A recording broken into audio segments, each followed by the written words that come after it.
ذرا تصور کیجئے، آسمان سے بارش نہیں بلکہ عذاب برس رہا ہو، زمین سے پانی نہیں بلکہ تباہی ابھر رہی ہو، ماں اپنے بچے کو پکار رہی ہو اور بچہ پہاڑ کی طرف بھاگ رہا ہو، اور ایک باپ، ایک نبی اپنی آنکھوں کے سامنے اپنے بیٹے کو ڈوبتا دیکھ رہا ہو۔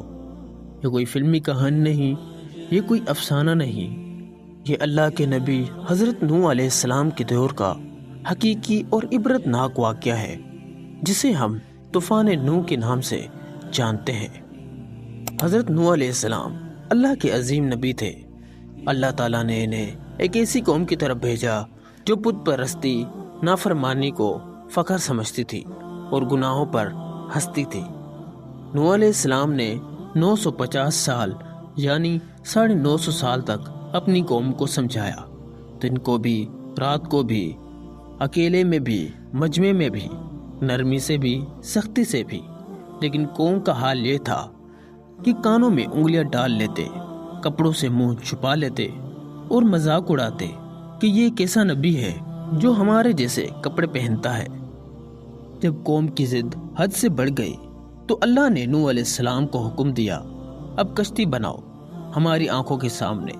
سوچئے، خشک زمین، چاروں طرف ہنسی، لوگ کہتے بارش کہاں ہے، سمندر کہاں ہے، لیکن نوح علیہ السلام نے ایک لفظ بھی نہ کہا۔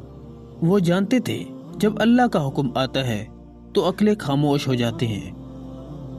پھر وہ دن آ گیا، آسمان کے دروازے کھل گئے، زمین کے چشمے پھوٹ پڑے، پانی پانی اور صرف پانی، ہر چیز ڈوبنے لگی، پہاڑ، درخت، محل، انسان، کوئی نہ بچا۔ نوح علیہ السلام نے پکارا، اے میرے بیٹے، ہمارے ساتھ سوار ہو جاؤ۔ بیٹے نے جواب دیا، میں پہاڑ پر چڑھ جاؤں گا، وہ مجھے بچا لے گا۔ لیکن اللہ کا فیصلہ تو آ چکا تھا۔ ایک موج اٹھی جو بیٹے اور باپ کے درمیان حائل ہو گئی۔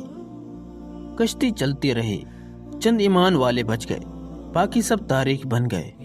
جب طوفان تھما، کشتی کوہ جودی پر ٹھہری اور اللہ نے فرمایا، ظالم قوم ہلاک کر دی گئی۔ یہ قصہ صرف ماضی نہیں، یہ ہمارے لیے آج بھی پیغام ہے۔ جب اللہ بار بار سمجھائے اور ہم ٹالتے رہیں تو یاد رکھو کہ اللہ کی پکڑ اچانک آتی ہے،